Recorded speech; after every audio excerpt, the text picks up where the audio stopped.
si maintenant on a envie d'allouer une string en partant de 0. Et donc c'est le fameux str_dup. Bam, bam, bam, bam. J'efface rapidement. Déjà, première question, qu'est-ce que quelqu'un sait pourquoi on malloc? Fait tomber le feutre.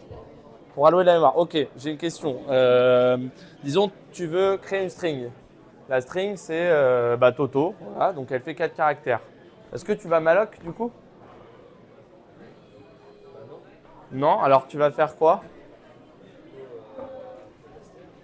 Quoi? Non, je veux pas que tu l'affiches. Je veux que tu crées une string qui contient Toto dedans.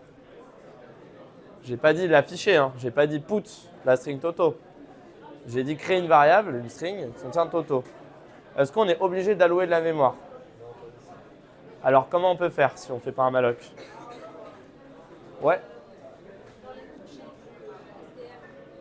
Tu peux nous montrer?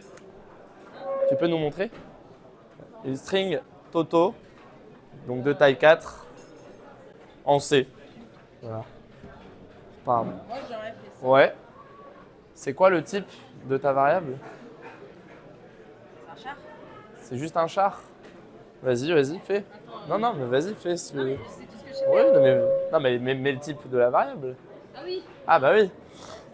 c'est actuellement. Bah c'est tu un viens de me le char. dire. Voilà, c'est un char. Ok, égal, du coup, et comment tu mets Toto dedans? Bah, juste ça. Ok. Bon, merci. Je suis d'accord avec toi. Donc finalement, pas besoin de malloc, on a fait Toto. C'est fini. Alors pourquoi on malloc? Ouais. Vas-y, vas-y.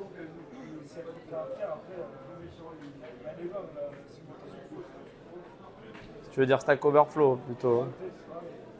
S'il y a trop de caractères, il y a un segfault. Allez-y, hein, parlez. De l'allocation de mémoire, ça va permettre de rajouter de l'espace. Parce que là, des fois, il y a 4. Si par exemple tu mets Toto et Titi, là il va. Bah, ce sera 8 du coup. Ce sera 8, mais du coup il va se dire. Pourquoi je mets pas 8? Justement, c'est aléatoire, on peut pas dire. Ah, tout à fait. C'est aléatoire. Donc, exemple typique, les arguments du main. Argc, argv. Argv, c'est ce que vous passez dans le terminal. Donc, c'est une taille de string arbitraire. On ne sait pas c'est quoi la taille. Donc, vu qu'on ne sait pas c'est quoi la taille, on met quoi là dans l'encadré? Bah ouais. Quoi? Alors non, mais pas rien. Parce que ça, en fait, ça va après s'adapter à l'initialisation. Donc simplement, on ne sait pas. On ne sait pas c'est quoi la taille.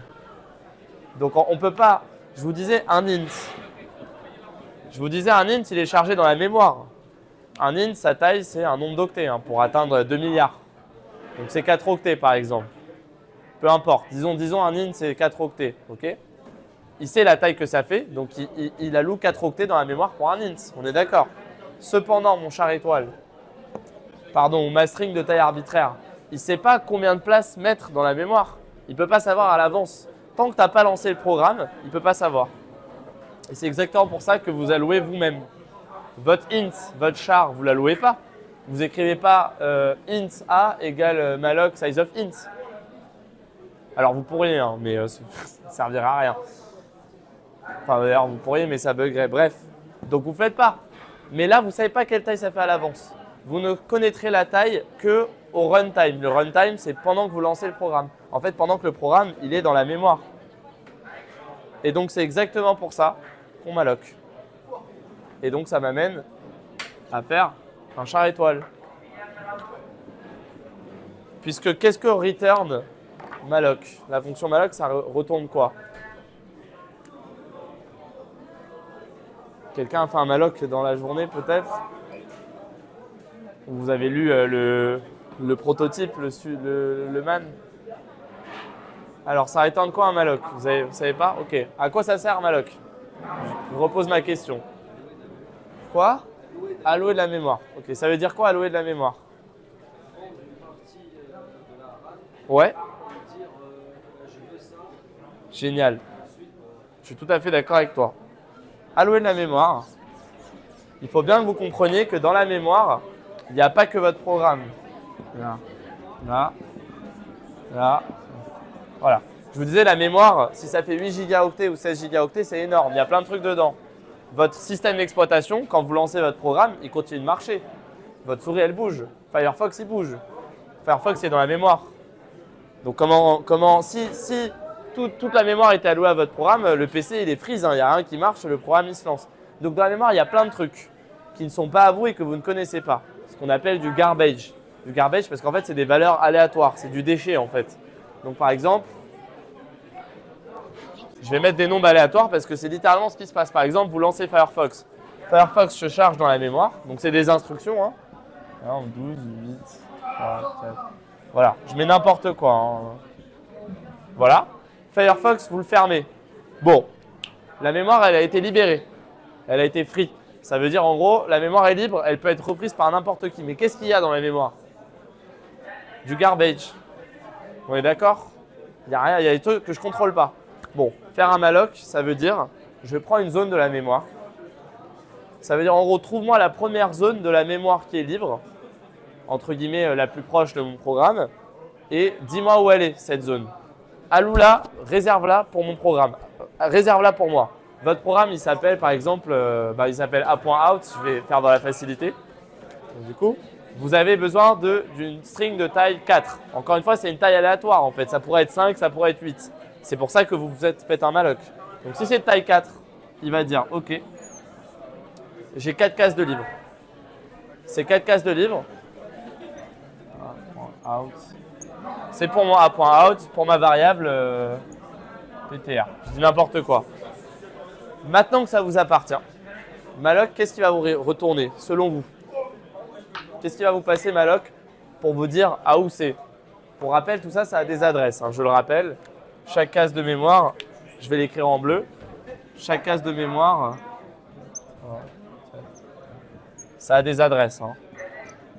Donc, comment, si vous étiez malloc, vous êtes en train de faire malloc, comment vous diriez au client, donc à vous qui appelez malloc, c'est ici que je t'ai alloué la zone? Les adresses, tout à fait. Et dans quoi on stocke une adresse?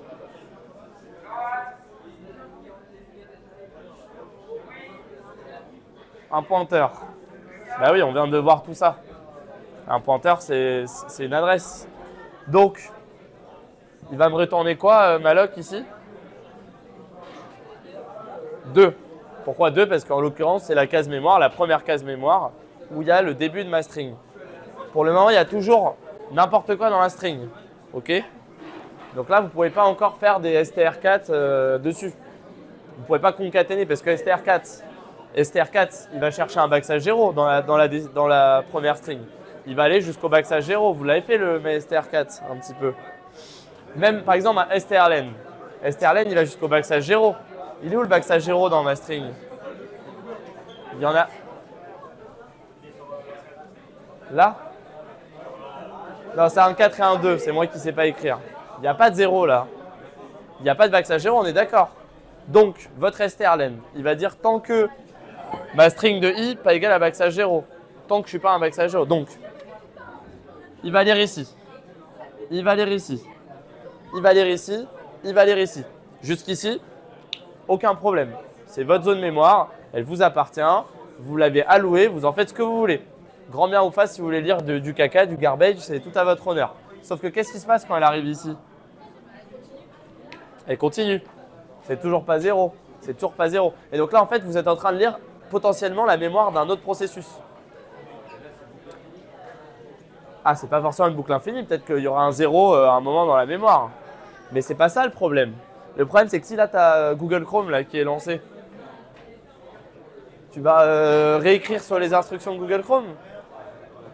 Ah oui, on va crash. Parce qu'en fait, on est en train de faire une erreur de segmentation. Une segfault. Pourquoi vous faites une segfault ici? Parce que vous faites une lecture invalide de taille 1. Vous êtes en train de faire une lecture que vous n'avez pas le droit de faire. L'idée, c'est de prendre du recul parce que c'est très dur pendant la piscine de prendre du recul parce qu'en fait, tu as la tête sous l'eau, littéralement. Et même avec les Aztèques, l'Aztèque, il t'aide sur ton problème précis. Et donc, en fait, le rôle des Aztèques, on est vachement formé, on va dire, en Piscine Tech 1, à t'aider, tout en gardant la pédagogie aztèque et on ne prend jamais le temps de prendre du recul sur ce qu'on apprend. Et donc, du coup, c'est vrai que nous, à nos piscines, on avait toujours des intervenants externes, de 5e année ou des gens qui ont terminé Epitech, etc., qui venaient chaque année prendre du temps pour prendre du recul et réexpliquer en fait ce qu'on est en train de faire. C'est ce que les Aztèques essayent de vous dire, mais c'est difficile quand on est en pleine piscine, c'est vraiment on s'en fout de l'exercice qu'on est en train de faire et du pourcentage qu'on va avoir sur la moulie, c'est vraiment de prendre du recul et d'être capable de se dire « Ok, pourquoi je suis en train de faire ça et qu'est-ce que j'apprends concrètement ?» Et c'est ça que j'essaye de vous faire comprendre. Donc évidemment, s'il y a des trucs que vous ne comprenez pas, il ne faut pas hésiter à le dire et que je réexplique et on prend le temps, il n'y a pas de souci. Même si je vais essayer de ne pas durer éternellement parce qu'on veut tous rentrer dormir aussi. Voilà. Donc je repars où j'en étais. Donc je vous prenais l'exemple de « Je viens d'allouer une string ». Malloc, je vais reposer les mêmes questions, hein. Quand j'alloue une string, Malloc il va me trouver un endroit dans la mémoire qui est libre, qui a été libéré. Qu'est-ce qu'il y a à ce moment-là dans la mémoire qu'on vient d'allouer, ouais. Pour le moment, il n'y a rien. Alors, il n'y a pas rien, il y a des données qu'on… Voilà. Il y a plein de données qu'on ne connaît pas, qui sont du garbage, parce que ça appartient à d'autres processus, à notre ordinateur. En fait, ce n'est pas notre problème. C'est des données aléatoires. OK ? Pour le moment, comme tu dis, il n'y a rien dans le sens où ce n'est pas initialisé. La mémoire n'est pas initialisée. Et ça, c'est une erreur que j'ai vu 4 personnes là en une soirée, alors que je suis venu 3 heures faire. C'est-à-dire qu'en fait, ils font un malloc et après, ils vont faire un str4 sur ça. Mais donc, même chose. Si là, je veux faire un strlen sur ça, je vous disais, vous allez attendre le backslash 0. Le backslash 0 n'arrive pas. En fait, le fait d'allouer une mémoire, d'allouer un espace mémoire pour nous, ça permet de dire ok, j'ai le droit d'écrire et de lire dedans librement. Si vous essayez de lire ou d'écrire une case qui n'est pas à vous, et ben c'est là qu'il y a une erreur mémoire, il y a un leak mémoire, il y a une fuite. Par exemple, si vous êtes en train de lire à l'adresse 6, et ben c'est une erreur, ça peut provoquer un segfault. Généralement, ce qui va se passer, c'est que votre unité de gestion de mémoire, ce qu'on appelle le MMU, le Memory Management Unit, vous n'êtes pas obligé de savoir ça, hein, mais comme ça, vous avez l'explication logique. Il y a une unité qui s'occupe en gros de vérifier tout ça et qui sait que ça, c'est votre process, ça vous appartient et ça ne vous appartient pas. Et en fait, ce qui va se passer, c'est qu'il va commencer à lire une case, lire 2 cases. Là, l'unité de gestion de mémoire, elle va se dire « Oh là là, il y a un truc qui ne va pas du tout, c'est bizarre, ça ne devrait pas faire ça. » Et là, bam, il envoie à votre processeur un signal de « Abort, on arrête tout ». Et vous, qu'est-ce que vous recevez sur votre terminal? 6segv, segmentation fault, core dumps. Alors, core dump, ça veut dire quoi? Ça tombe bien, j'ai fait une vidéo sur ça aujourd'hui où j'expliquais le même truc. En fait, core dumps, ça veut dire que le core, en fait, historiquement, la mémoire, on appelait ça de la core memory. Si je traduis en français, c'est de la mémoire à tort magnétique. C'est un vieux système de mémoire et à l'époque, ça s'appelait ça de la core memory. Et donc, en fait, core dump, ça veut tout simplement dire on a pris l'état actuel de votre programme quand ça a crash et on l'a foutu dans un fichier. Dans un dump, on la dump en fait. Donc en fait, quand vous avez le entre parenthèses core dump, ça veut dire que théoriquement, vous avez un fichier qui a été créé quelque part dans votre PC et vous pourriez utiliser les outils de debugging pour essayer d'analyser ce qui ne va pas dans la mémoire. Bon, vous en foutez, vous n'avez pas besoin pour des exercices, on va dire, de piscine assez basiques. Il n'y a pas besoin d'aller analyser les core dump et tout, mais au moins vous le savez. Et segmentation fault, ça vient du fait qu'à l'époque, on segmentait la mémoire, donc chaque zone de la mémoire avait différentes responsabilités.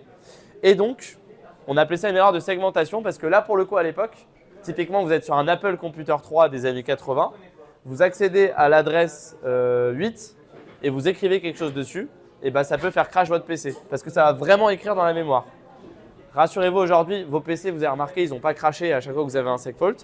Pourquoi? Parce qu'à chaque fois que vous faites des bêtises, vous avez, comme je vous disais, l'unité de gestion de mémoire qui est en mode « Oh, attendez, il y a des bêtises, je vais renvoyer un signal de abort, arrête tout, on n'écrit pas ça dans la mémoire. » Voilà, donc c'est pour ça que ça ne fait pas péter votre PC, mais c'est quand même une très mauvaise practice et vous ne pouvez pas coder comme ça, votre programme ne peut pas marcher. Donc il faut absolument éviter les segfaults et donc la première étape ici, ça va être d'initialiser la mémoire. Si vous voulez faire des str4, des strlen, etc., il va falloir mettre des valeurs. Alors, question que je pose. Quand vous initialisez un int, une variable, un int par exemple, un int i, quelle valeur vous allez lui mettre pour lui dire « Ok, par défaut, il n'y a rien, on est au début ». Pardon? 0. Vous êtes d'accord? 0? Ok. Donc, je pose maintenant la même question pour une chaîne de caractères. Donc, un pointeur. quelle valeur on pourrait mettre à un pointeur pour lui dire « Ok, tu pointes sur aucune adresse, valeur par défaut de… C'est-à-dire que j'initialise le pointeur, je lui donne une valeur, mais la valeur que je lui donne, c'est une valeur de type « il n'y a pas de… tu pointes pas encore ». Nul? Ok, génial. Alors, qu'est-ce qu'on a dit pour un int? On a dit un int, c'est 0. Est-ce que tu sais ce que ça veut dire null? Quelqu'un sait ce que ça veut dire null?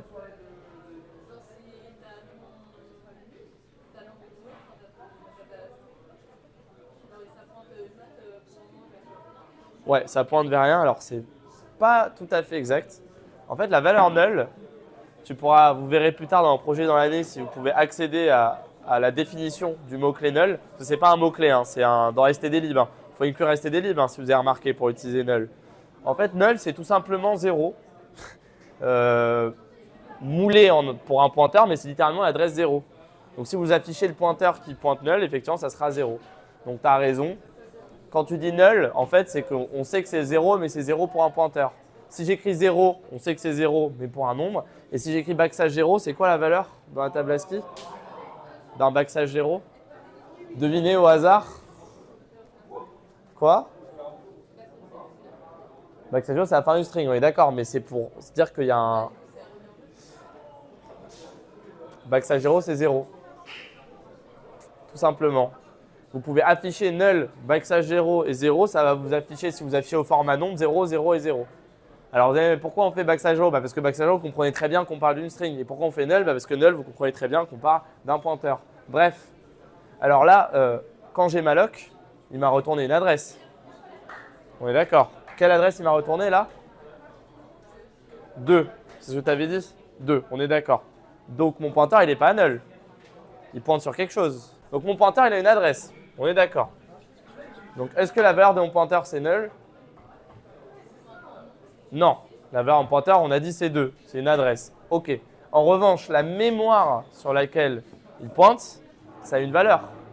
Enfin, ça a une valeur. Ce n'est pas initialisé. Il faut l'initialiser. Donc, si vous avez bien compris ce que je viens de vous expliquer, que faudrait-il mettre dans la mémoire? Dans nul, on a dit c'est pour un pointeur. Par contre, oui, ça revient au même. Qu'est-ce qu'on va mettre? Quel caractère on pourrait mettre? 0. Et en caractère, ça donne quoi? Backslash 0. Tout à fait. C'est la même chose, hein. Mais c'est pour qu'on comprenne bien. Donc, vous allez initialiser la mémoire. Voilà. Comment on fait pour initialiser cette mémoire? On sait. Vous avez un tableau str. Vous avez alloué cet espace. Vous savez quelle taille il fait. C'est une taille variable, mais vous savez. Par exemple, vous avez une variable len et vous savez du coup que c'est la length. Comment vous faites pour mettre des zéros ici? Quelqu'un a une idée? En parcourant notre chaîne de caractères. Très bien. Alors, comment tu vas faire du coup? Ok, comment tu sais si tu arrives à la fin? C'est quoi la fin? Oui? Bah non, le but c'est d'en mettre des backslash 0, il n'y en a pas pour le moment. Ah bah non, qui a dit qu'il y avait un backslash 0 par défaut? Ok. Je reprends ce que je disais avant, hein. Ça pouvait être Firefox ou Google Chrome, hein. Il y avait des variables 12, 3, 4. Vous avez alloué, vous n'avez pas initialisé, oui?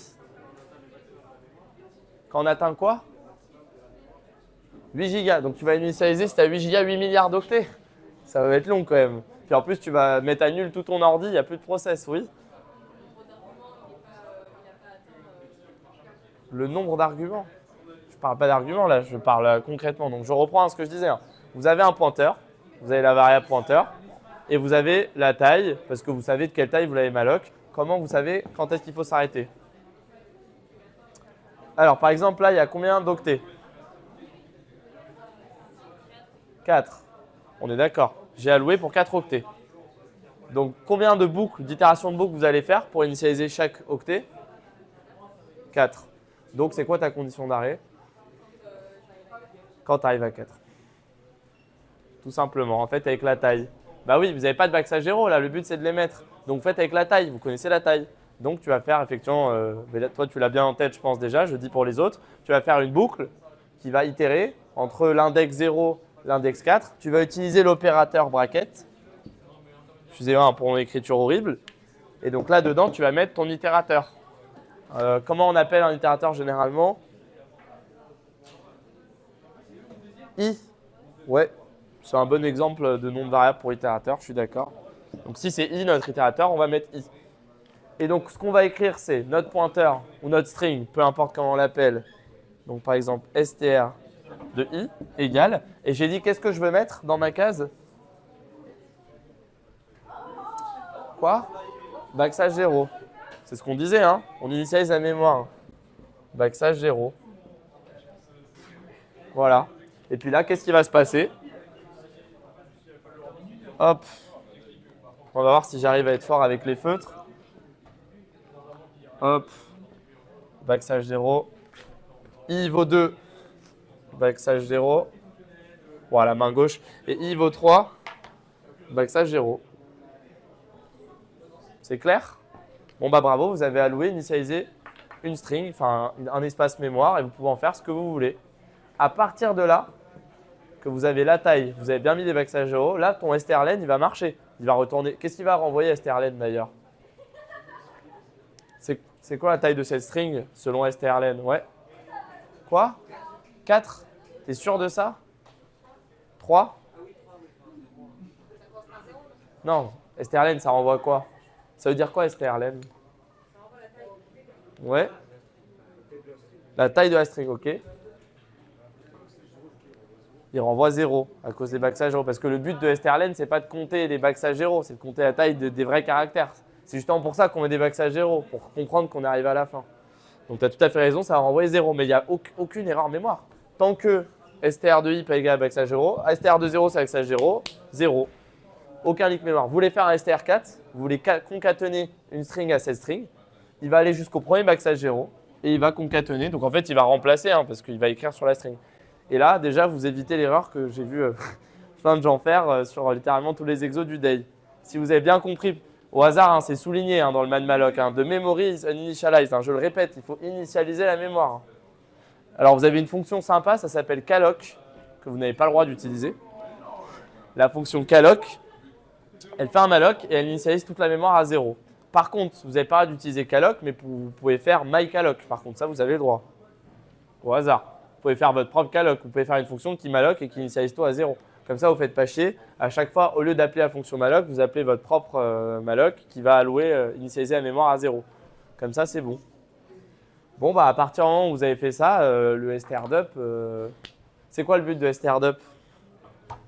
Je pose la question. Premier exo de ce matin. Ouais.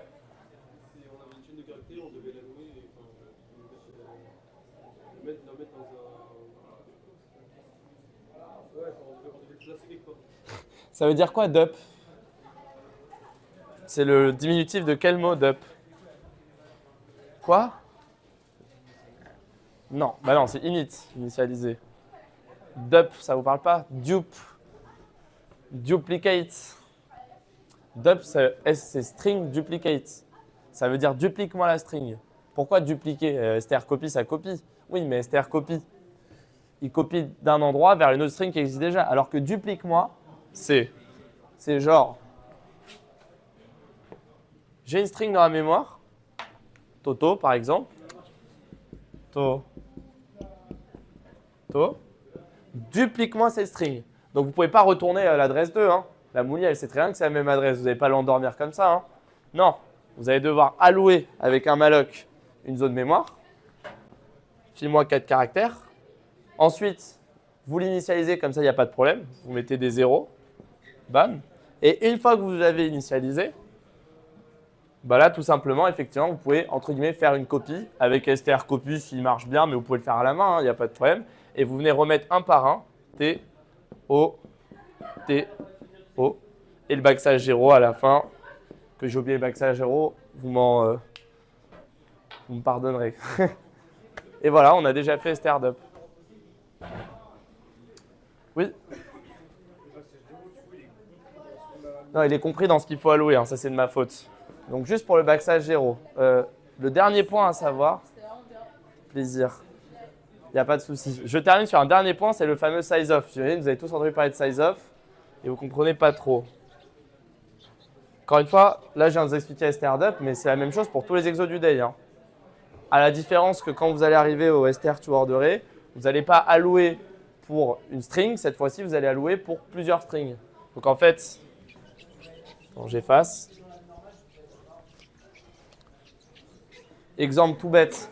Si au lieu d'allouer pour une string, vous voulez allouer pour un tableau de nombres, eh ben vous allez malloc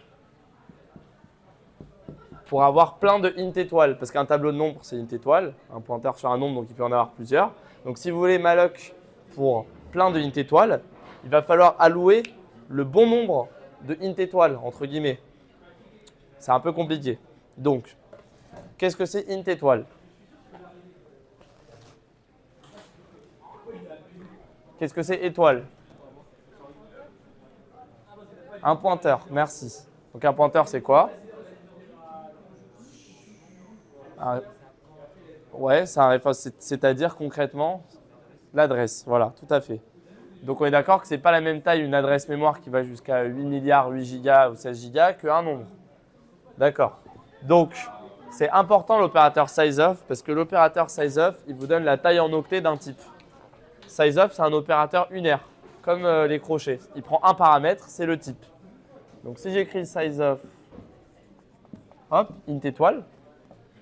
Alors effectivement, sur un système 64 bits, ça va aller jusqu'à 16 gigas, ça peut être très long, ça peut être stocké sur 8 octets.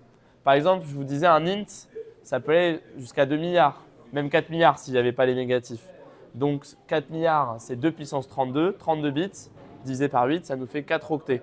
Donc la taille d'un int, vous allez me dire, c'est 4 octets. Jusqu'ici, on est d'accord. Le problème, c'est que si vous étiez sur un système 32 bits, eh ben, les nombres ils sont plus petits. Ça va que jusqu'à 65 000. Et donc, ça va vous renvoyer 2 octets. Alors, pourquoi vous utilisez sizeof? C'est la même chose pour un caractère. Hein. C'est quoi la taille d'un caractère? Char. J'ai déjà dit plusieurs fois. Hein. Quoi? Un byte. Ça veut dire quoi en français? Un octet. On est d'accord sur ça. Bon.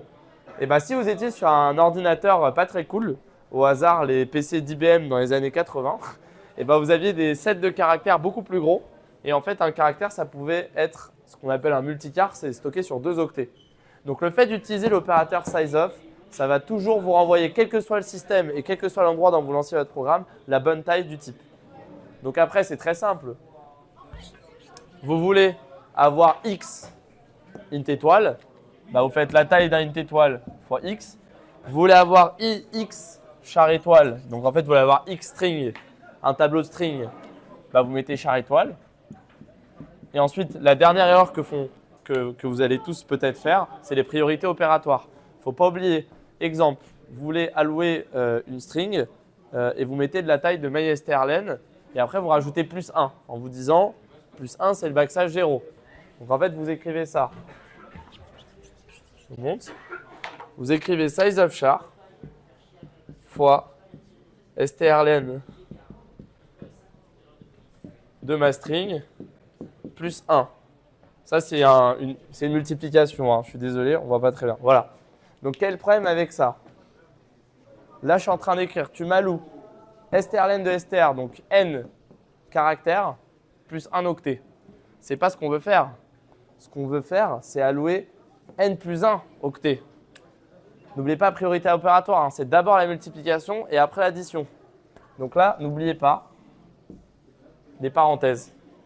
Parce que si vous voulez allouer pour le coup des pointeurs, tu vas me dire les caractères c'est un octet ça marche quand même, vous avez raison. Sur la plupart des ordi ça va marcher.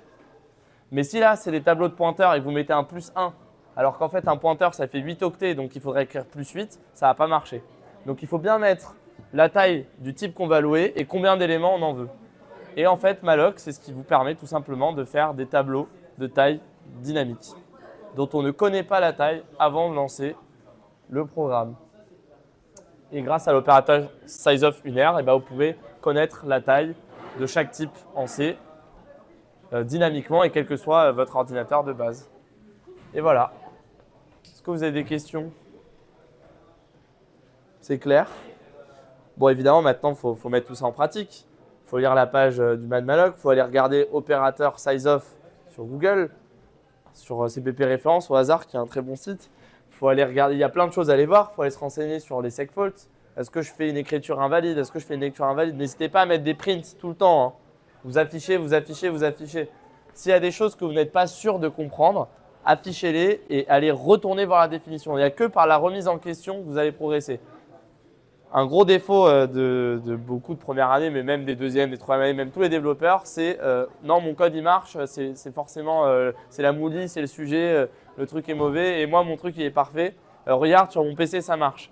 C'est pas parce que sur le PC ça marche que ça marche sur tous les PC du monde et c'est pas parce que ce qui s'affiche est bien que vous faites quand même pas une erreur mémoire. Peut-être que vous voyez, il va faire lire un caractère trop loin, mais ça va quand même marcher parce que sur une magouille, il vous lit le caractère et en fait c'est un segfault. Il sourit parce qu'il a fait l'erreur 10 fois et je lui ai dit toute l'après-midi, mais c'est pas grave. Ça passe par là, l'apprentissage. Voilà, donc si tout ça est compris, hein, faut passer à la pratique. Moi, je vous souhaite bon courage pour ce day et tous les days d'avant et les prochains. Vous arrivez bientôt au bout de la première partie. Il y aura une petite pause, ça va vous faire du bien. Je reviens normalement demain soir pour parler des structures, qui est la thématique de demain. Et n'hésitez pas à faire les premiers exos de chaque jour, ça en vaut vraiment la peine. C'est comme ça que vous validez des compétences. Ça ne sert à rien de passer 48 heures sur un day et d'avoir 0 à tous les autres days. Les premiers exercices de chaque day sont super accessibles. Si déjà vous validez le premier exo de chaque day, vous allez voir que ça se passera bien au niveau des résultats, si je peux le dire ainsi. Voilà. Et puis sinon, je vous ai mis ma chaîne YouTube si ça vous intéresse, autour des études d'informatique. Donc tout un tas de vidéos qui touchent de près ou de loin au code où on fait comme ça, on parle de la mémoire, on parle de choses un peu plus poussées, mais c'est tout public.